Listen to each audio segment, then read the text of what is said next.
नगर पंचायत खरोद में सहकारिता से सशक्त भारत के संकल्प को मिल रही नई दिशा। भाजपा सहकारिता प्रकोष्ठ के आयोजन में 200 से अधिक लोगों का सम्मान। नगर पंचायत खरोद में भारतीय जनता पार्टी सहकारिता प्रकोष्ठ के तत्वाधान में सोमवार को नगर पंचायत खरोद में सहकारिता आधारित जन जागरण एवं सम्मान समारोह का आयोजन किया। कार्यक्रम में 200 से अधिक समाज सेवियों, कार्यकर्ताओं और विभिन्न क्षेत्रों में उल्लेखनीय योगदान देने वाले नागरिकों का सम्मान किया। साथ ही केंद्र सरकार की सहकारिता योजनाओं की जानकारी देते हुए उन्हें जन जन तक पहुंचाने का आह्वान किया। कार्यक्रम प्रधानमंत्री नरेंद्र मोदी के नेतृत्व में केंद्र सरकार के 12 वर्ष पूर्ण होने के उपलक्ष्य में आयोजित किया। साथ ही भारतीय जनसंघ के संस्थापक डॉक्टर श्यामा प्रसाद मुखर्जी की पुण्यतिथि को बलिदान दिवस के रूप में श्रद्धापूर्वक मनाया गया। कार्यक्रम की शुरुआत भगवान श्री लक्ष्मणेश्वर मंदिर में पूजा अर्चना से हुई। इसके बाद एक पेड़ मां के नाम अभियान के तहत पौधारोपण एवं मंदिर परिसर में श्रमदान कर स्वच्छता का संदेश दिया। मंच कार्यक्रम में डॉक्टर श्यामा प्रसाद मुखर्जी व भारत माता के चित्र पर पुष्पांजलि अर्पित कर श्रद्धांजलि दी। इस दौरान तमाम लोग मौजूद रहे। टीवी इंडिया 18 के लिए मेलाराम कश्यप।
देखिए, सहकारिता जो है हमारे केंद्रीय नेतृत्व माननीय प्रधानमंत्री नरेंद्र मोदी जी, अमित शाह जी, ये दोनों चाहते हैं सहकारिता से समृद्धि जन जन तक पहुँचे।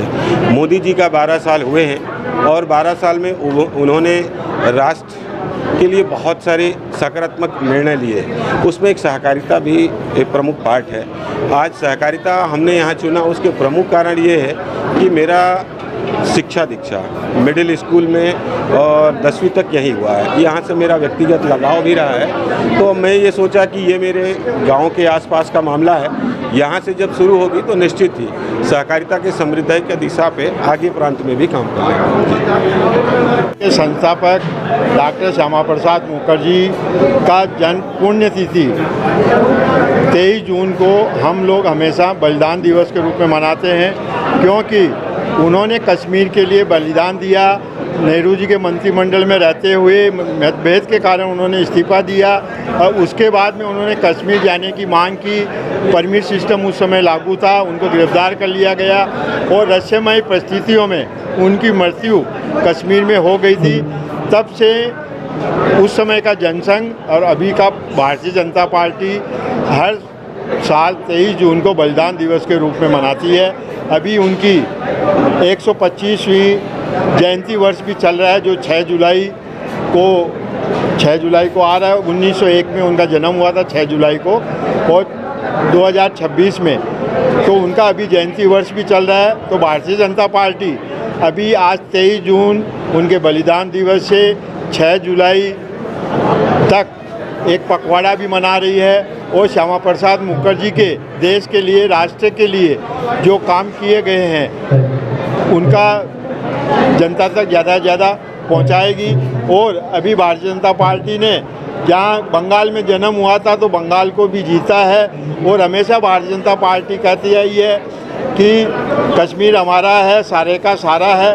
वो नरेंद्र मोदी जी की सरकार ने जो उस समय श्यामा प्रसाद मुखर्जी ने धारा 370 का विरोध किया था, एक एजेंडा में लेके चले और उसके बाद ये धारा 370 हटाने का काम भारतीय जनता पार्टी की सरकार ने केंद्र में नरेंद्र मोदी जी के नेतृत्व में उसको हटाया है।